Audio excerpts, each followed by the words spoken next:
Labi. Kā jums pašām liekas, vai emocijas, sajūtas, jūtas internetā var būt īstas? Nu, bet kā tad tā? Nav taču fiziska kontakta. Īstas viņas varbūt ir, bet vai patiesas? Aha, labi. Ko pārējie domā? Vai varbūt patiesas internetā jūtas? Pavisam patiesas?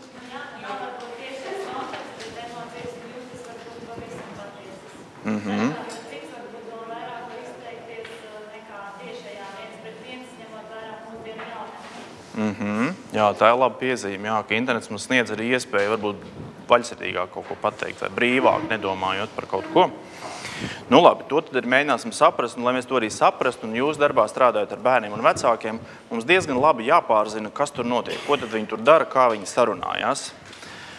Un varbūt arī daļai no mums tomēr nāk līdz arī, tā kā mēs esam tā paudze, kas tehnoloģijas ir saņēmusi jau tādā apzinātā vecumā, nu nāk tā līdz tā sajūta, ka mūsu laikā gan tā nebija.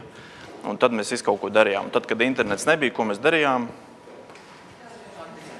Televizoru skatījāmies, bet vēl Kazaks un Razbojņiki spēlējām, jā. Un te es esmu paņēmis vienu kopiju no 1939. gada laikraksta. Un tur ir viens rakstiņš, ko ir uzrakstījis viens skolas pārstāvis. Un tas virsraksts ir tāds, ka modernie bērni vai mūsdienu bērni dod priekšroku radioklausīšanai, nevis kazakiem un razbojņikām vai policistiem un laupītājiem. Un tie citāti no tā raksta ir tādi, ka sašutuma pilnais autors raksta, ka tā vietā, lai viņi spēlētu spēles ārā, viņi klausās visu dienu radio. Puse laika, ko viņi pavada skolā, apmēram tikpat daudz viņi no tā laika pavada pie radio. 83% pārējuši nav paredzētas viņiem. Ko viņi tur klausās? Puikām patīk visādas drāmas un detektīvu meitenēm princešu stāsti un dažādi šovi. Un kas pats trakākais, autors šausminās par to, ka vienai piekdaļai bērnu pašiem ir savs radioaparāts. Vai jums tas kaut ko neatgādina? Mēs varam to teikt tieši to pašu par šodienu, par mūsdienu, kad bērniem ir daudz lielāks sviedierīču daudzums, viņiem ir pieeja internetam, un internetā viņi arī var skatīties dažādas detektīvu filmas un pat spēlēt paši spēles, kurās viņi iejūtās detektīvu lomā vai iejūtās policista lomā. Tā kā viss ir viens un tas pats, un pasaule griežās, un kaut kādas lietas atkārtojas, un mums tas ir jāpieņem, un ar to arī jādarbojas. Bet savukārt es izvēlējos vienu jaunāku, ja tas bija 39. gada raksts, tad tagad ir pavisam nesen, 16. gadā, ja nemaldos, BBC ziņās ir viens raksts, kur virsraksts ir, ka bērni labprātāk spēlētos ārā nekā skatītos televizoru, taču kas viņus to traucē darīt? Vecāki. Vecāki ir satraukušies, jo iespējams varbūt arī runa ir par Londonu, tur uz ielas nav tik droši, un lielpilsētās tas, protams, ir mazāk droši. Tā kā ir otrāda situācija, ja, ka vecāki pārlēja, kur aizies, kā arī vakar tētis minēja, ka viņš ļoti skatās līdzi, kur tad meitenes pavada laiku pēc skolas un ejot no viena treniņa uz otru treniņu. Tā kā mēs diezgan viegli varam nonākt kaut kādās galējībās. Labi. Svarīgākās lietas, kas mums ir jāsaprot, ar ko tad varētu atšķirties, atkal šis metaforiskais dalījums, digitālā telpa, fiziskā telpa nepastāv bērnu prātos, nepastāv bērnu psihē, bet mums tā ir vieglāk varbūt saprast.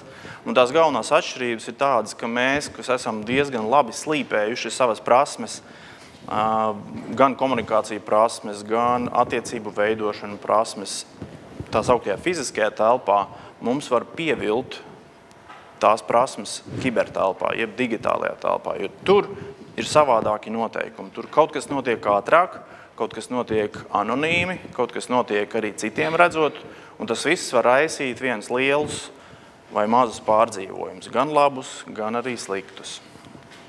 Nu, lūk. Tā kā, kādi ir tie uzvedības veidi, un ar ko tad varbūt tur tas drusku vairāk atšķirās no tās fiziskās telpas, arī mēģināsim tagad ātri pārskatīt pāri. Es izvēlējos tagad vienu video, kur es uzlikšu. Tas ir angļu valodā, un viens vīrietis, intervētājs, vaicā bērniem, nu tad viņu prāt, pēc cik ilga laika viņi varētu apstiprināt draudzību sociālā kādā tīklā, Facebookā, kad ir iepazinušies ar kādu nepazīstamu cilvēku. Un tas, ko bērni atbild.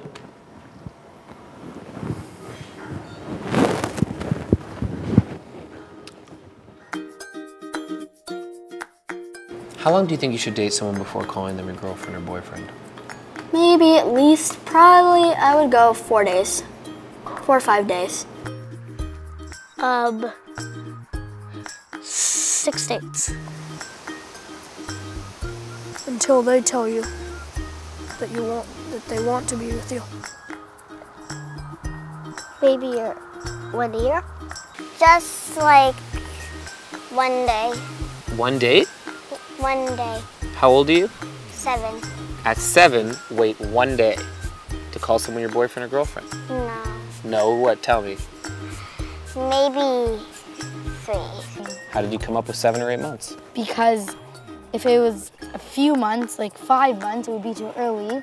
Then 6 months would be halfway through the year, and that would still be too early. But then it has to be towards the end of the year, so 7 or 8, because 9 and 10 and 11 and 12, I think, would be too late. How long should you wait before changing your relationship status on Facebook?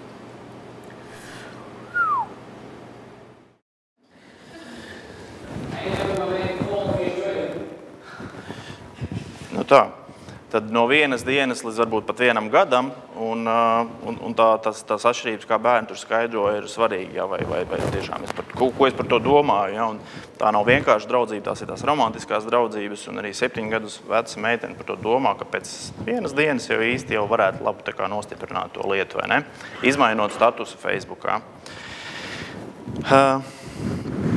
Jā, ja mēs tā skatāmies uz skaitļiem, tad tie arī mums diezgan pārliecinoši rāda, ka mūsdienās iepazīstās un draudzības veido diezgan labi tiešsaistē. Tātad fiziskās telpas vairs nav, bērni ātri iepazīstās, sapazīstās, sadraudzējās internetā, un diezgan liela daļa no viņiem arī šos bērnus dzīvē nesatiek. Viņi tur uztur ar viņiem attiecības, mainās ar fotogrāfiem, viens otram stāsta, gan privātās sarunās, gan tādās publiskās sarunās, bet tā dzīvē viņi arī īsti nesatiek. Un tikai neliela daļa no viņiem satiekās arī pēc tam dzīvē, apmēram 20%. Nu, lūk, un tās galvenās vietas, kur bērni draudzējās internetā, protams, ir sociālās platformas, bet viena liela daļa, it sevišķi zēniem, ir spēļu platformas, ko varbūt kāda daļa no jums nezina, bet tās spēles, ko bērni spēlē, mēdz būt arī tiešsaistes, multispēlētāji. Tas nozīmē, ka vienlaikus vairāk spēlētāji spēlē online vai tiešsaistē, un tur satiekoties ar citiem spēlētājiem, viņi arī sarunājās. Sarunājas gan izmantojot balss pārēdes iespējas, tad vai nu ar video čata palīdzību, vai vienkārši ar teksta kādas pārēdes ziņojumu. Bet tā komunikācija, kas tur notiek, ir būtiska viņu dzīves sastāvdaļa, un mums ar to komunikāciju vajadzētu būt pazīstamiem, mums vajadzētu zināt, kas tur notiek, jo komunikācijas, protams, gaitā var notikt visādas lietas, gan vienas, gan otras. Nu, lūk, tās atšķirības vēl ir arī starp zēniem un meitenēm tādas, ka meitenes vairāk socializējās izmantot Facebook, un tas otrs ir Instagram. Vai visiem ir Facebookā profili klātesošajiem? Jā? Ja kādam nav, tad steidzam to izdarīt, lai mēs zinātu, kas tur notiek. Un otra svarīgākā atšķirība starp zēniem un meitenēm, ka spēļu platformās noteicošais vairākums ir tomēr zēni, kas tur komunicē. Meitenēm ne īpaši patīk spēļu platformās sarunāties ar citiem cilvēkiem. Kas ir būtiski no šī visa lielā grafika, mums ir jāpaskatās tikai viens augšējais otrais ziņojums, ka būtiskākā sastāvdaļa vienaudžu prāta, tā kā viņi to saka, ir teksta ziņojumi. Ar to palīdzību viņi sazinās ar citiem vienaudžiem. Tā ir būtiska sastāvdaļa. Un ja mēs darbā ar bērniem, ar viņu vecākiem ignorējam šo sastāvdaļu, mēs riskējam nerunāt par ļoti būtisku viņu dzīves sastāvdaļu.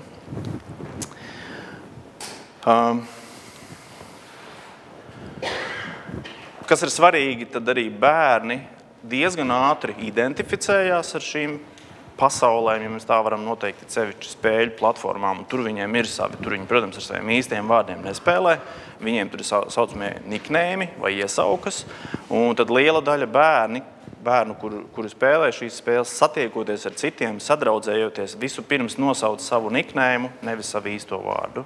Tad arī tā ir mums kā speciālisti varam domāt par identitāti, ar ko viņi identificējas, un kas ir tas viņu es, un kā tas veido viņu pašvērtējumu. Būtiskais viens, ko es pasvītroju šeit, un manuprāt, kas ir viena svarīga ziņa visiem, gan vecākiem, gan mums speciālistiem, ir tas, ka lielākā daļa pusaudžu tiešsaistē ir guvuši atbalstu no saviem vienaudžiem. Un tas ir, manuprāt, būtiski, ka viņi varbūt to negūst mājās no vecākiem kādu iemeslu dēļ, varbūt viņi to skolā neatrod, klasē strādājot un nesaņemot atgrieznisko saiti no skolotājiem. Un tad tiešsaiste ir tā vieta, kur viņi var saņemt šo atgrieznisko saiti, kur viņi var saņemt tiešām kādu būtisku lietu, kas viņiem ir nepieciešama tad, kad viņiem ir grūti. Galvenās lietas, ko pusauģi pieredz šajā platformu vidē, ir gan drāmas, gan šis te atbalsts, ko viņi izjutuši, gan lietas, kas uz viņiem neatiecās, bet kas viņus netieši skar, ko es vakar minēju. Es uzzinu, ka kāds mans draugs ir, man nezinot, man nepasakot ar citu vienu manu klases biedru, aizgājis uz kādu sarīkojumu vai aktivitāti, vai mājās viņi sarīkojuši ballīti, bet es tur neesmu ielūgts. Un ceturtā būtiskākā lieta, ko pusauģi min, lielajās aptaujās ir tas, ka sociālos tīklos ir ievietota informācija, ko viņi nekādi nav spējuši kontrolēt. Kas tā varētu būt? Viens es jau vakar minēju, mamma, tētis ieliek foršu kur mēs ar bērniem sēņojam, bet bērnam nav paprasīta atļauja, bet kāda vēl? Otrs, kad bērni ir sastrīdējušies, tad es izmanto tādas uzticētas privātas fotogrāfijas. Jā.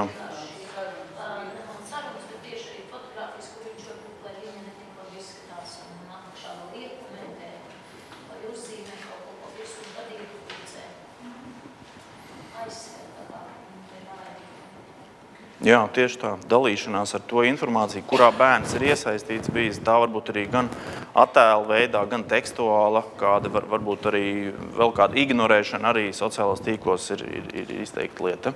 Nu tā. Kas ir svarīgi, tad bērni norāda, ka viņi izjūt spiedienu no vienaudžiem publicēt tikai viena veida saturu, ja, kas tos padara labākus citu acīs. Un tā arī ir svarīga lieta. Tas nozīmē, ka tas, ar ko viņi dalās savos sociālās tīklos, nebūtu neatspoguļo to, kā viņi jūtās, vai neatspoguļo to, ko viņi domā patiesi. Un tad, ja mēs domājam par vecākiem, kuri izmanto šo aktīvo mediāciju un mēģina uzraudzīt, ko bērni dara internetā, un ja mēs skatāmies tikai uz to, ko bērni publicē, tā var būt tikai viena puse. Protams, visa vēlme saņemt atzinības, uzslavas, komplimentus, tas viss arī ir īsts digitālajā telpā. Tad vismazākā iespējamā uzslava vai atzinība ir Facebookā vai citos sociālos kontos, tā iespēja nospiest like vai patīk. Tā kā, ja. Tik viegli, cik tās draudzības tiek sadibinātas, tik viegli arī viņas varbūt arī pārtrauktas šajā digitālajā vidē, un arī ar to pārtraukumu sekām mums ir būt jāstrādā un jārēķinās un jāspēj identificēt, vai tas ir atstājis kādu nospiedošu seku bērnu dvēselē. Kā jums liekas, kāpēc meitenes aktīvāk pārtrauc draudzības vai bloķē kādus citus cilvēkus? Vai varētu būt kāds skaidrojums tam, ka meitenes to dara aktīvāk? Kā? Varbūt ātrāk rīkojas, izlēmīgāk. Jā. Vēl kādi varianti? Varbūt arī informācijas var aklausīgāk, esmu vairāk izklausījušas par informāciju, ko vecāki saka, un tāpēc izvērtēties. Arī varbūt labs skaidrojums, jā.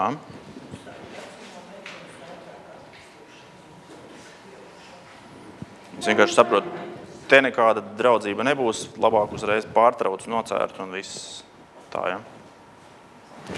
Labi.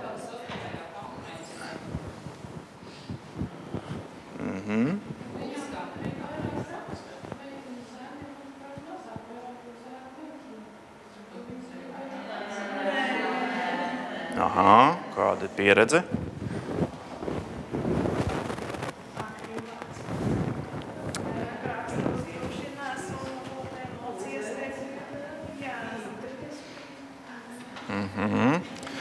Redzat, tas nav viss tik vienkārši, vai ne? Tur viss kaut kas var būt dažādi faktori, kas gan atkarīgi ir no bērna ģimenes un viņu pieredzes, gan arī no tā, kāda tā situācija un kāds, protams, ir vecums un tās kombinācijas tur var būt visdažādākās. Protams, pagaidām vēl pusauģi savās anketās raksta, ka lielākā daļa laika, ko viņi pavada kopā ar draugiem, ir skola, otrs ir kāda mājas, bet trešā vietā ir pilnīgi viennozīmīgi tā ir tiešsaiste. Jā, tā ir ļoti svarīga vieta, telpa, neredzama telpa, par ko mums domāt, kā viņi miedarbojas ar šo telpu. Un tiem nav nekādas atšķirības no sociāla-ekonomiskiem faktoriem. Labi, tas viss ir ļoti noderīga informācija, kas jums var vēlāk noderēt, ka jūs pētīsiet un meklēsiet, kombinēsiet savus slaidus darbā ar vecākiem. Tie skaitļi rāda, ka gan arī 1/4 daļa pārtraukusi, izmantojas iespējas pārtraukt, jā, un meitas nedaudz vairāk salīdzinot ar zēniem.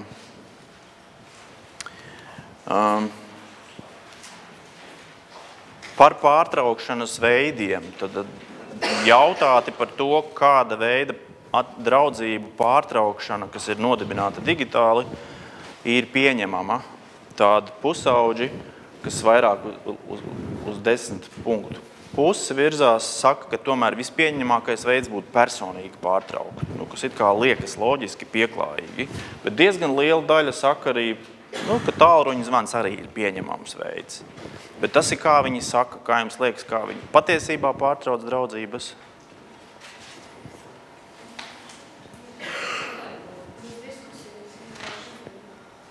Kā vienkārši? Bet kā izdara?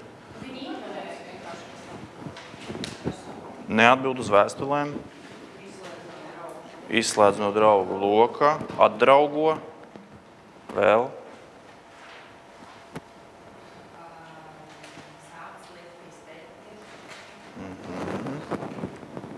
Nu jā, tad tā statistika rāda, ka tomēr liela daļa ar rakstītas ziņas vai ar telefonu zvana palīdzību pārtrauc draudzības. Un tas, ko jūs arī sakāt, tad, kas tur notiek pēc tam,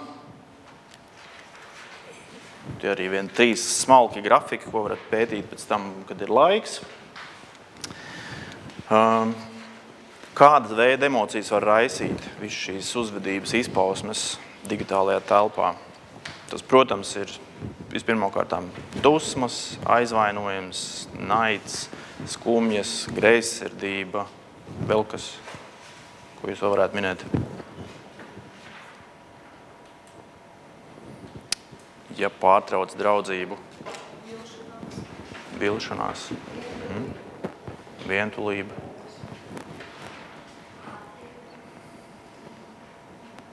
Okay. Ļoti spēcīgas lietas, vai ne, kas var izmudināt mūs uz kaut kādām konkrētām darbībām. Kā jums liekas, cik vidēji ilgst tāda sērošana par pārtrauktu draudzību, kas ir notikusi šādā veidā, kur tās attiecības starp pusauģiem bijušas apmēram gadu, un tās attiecības ir pārtrauktas no vienas puses. Es vienkārši pārtraucot draudzību, atdraugojot un neatbildot vairāk uz vēstulēm, cik tā otra pusīte varētu ilgi sērot par šādu veidu zaudējumu.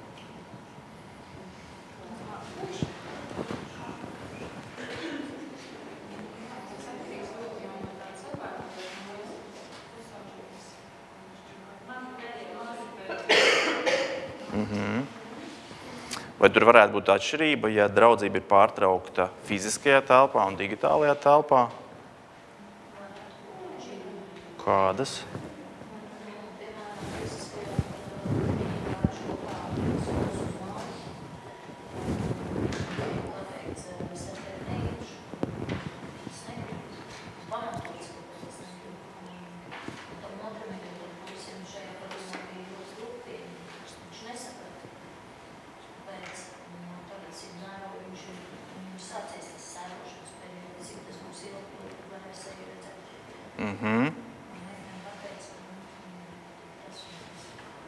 Jā, tas ir būtiski, ko jūs sakāt.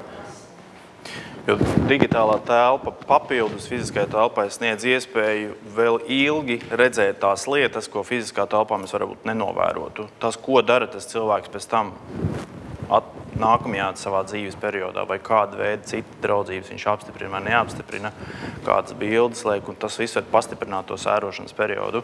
Vidēji tas sērošanas periods var būt 6 mēneši līdz gads, kas varbūt bērnam diezgan nozīmīgi ilgs laiks, bet vai viņš par to stāst, vai mēs par to uzzinām, un kā tas izpaužas ar kādām pazīmēm, tad tas ir droši vien mūsu izaicinājums.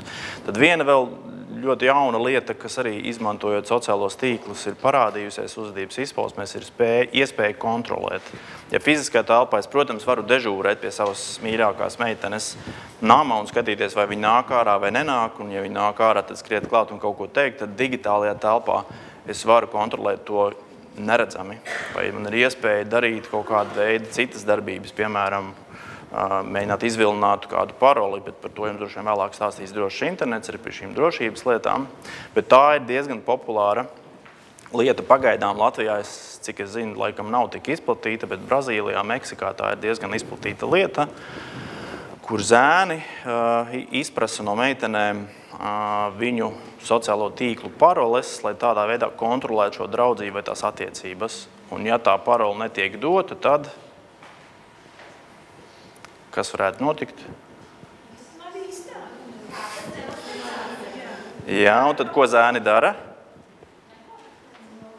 Demonstratīvi pārtrauc šīs attiecības un, protams, ka meklē citas attiecības. Jā, līdz ar to meitenēm varbūt bieži vien nav tik lielas tās izvēles iespējas, jā, un tad viņas ir spiestas piekrist šiem kontrolas nosacījumiem. Savukārt meiteni, kā jūtās, ja viņi tiek kontrolēti šādi, protams, varam tikai par to domāt. Nu, lūk. Tad viena svarīga lieta, arī domājot par to pašu identitāti, ir status, kāds parādās sociālos tīklos, un tie, kas Facebookā zina, tad es tur varu ielikt gan, ka esmu viens, vai esmu atvērtās attiecībās, vai ar kādu sadarinājies, un tas, protams, aizvieto kādreiz baznīcā uzsaukto sadarināšanos. Tagad, lai gan mūsdienās aktieris Cumberbatch ir ielicis Londonas Times avīžu sludinājuma daļā, ka viņš ir sadarinājies ar savu līgavu, bet mūsdienās jaunieši vienkārši nomaina statusu Facebookā, un šī lieta viņiem ir daudz nozīmīgāka nekā tad, ja kāds to pasaka fiziskā telpā. Jo šo paziņojumu var redzēt ļoti daudzi cilvēki, gan viņu radinieki, ģimenes locekļi, gan, protams, draugi. Un visa veida krekliņi, tējas krūzes vai kafijas krūzes vai visādi suvenīri ar apdruku, uz kuriem parādās uzraksts, jā, tagad viņa ir mana, vai viņš ir mans, un tad viņi abi divi nēsā un apvieno šos profilus vienā, un tad tur ir kopīgas profilu bildes. Tas viss kalpo kā papildus apliecinājums. Bet, kā jums iepriekš runāju, tās draudzības var tik ātri pārtrauktas. Nu, lūk, tad tur ir, protams, vēl atšķirības ar to, kāda bērniem ir piesaistes stili, un tas viss arī tādās jau detaļās tur aiziet. Papildinot vēl to, ko es minēju par to sērošanas periodu, kāpēc viņš ir tik ilgs, vai viņš varētu būt tik ilgs, ka tie, kuriem ir šīs draudzības pārtrauktas, un visbiežāk tiem, kuriem viņas ir pārtrauktas nepieņemamā veidā, nesatiekoties fiziski, neizrunājoties, kāpēc mums tagad nevar vairs būt romantiskas attiecības, šie bērni vairāk pārdzīvo un turpina ļoti intensīvi meklēt informāciju par bijušiem partneriem, tādā veidā paildzinot savu sērošanas periodu. Tas ir ļoti būtiski. Labi, tad visādi veidi darbības, ko tie bijušie tur dara, gan visādas provokācijas, gan neķītras dzejoļus vai fotogrāfijas, tas viss var paildzināt tās lietas. Labi. Protams, arī nomainot statusu uz to, ka es esmu atvērtās attiecībās, arī var nodarīt otrai pusē diezgan nozīmīgas kādas tur sāpes. Tā, labi, tam visam mēs arī ejam pāri.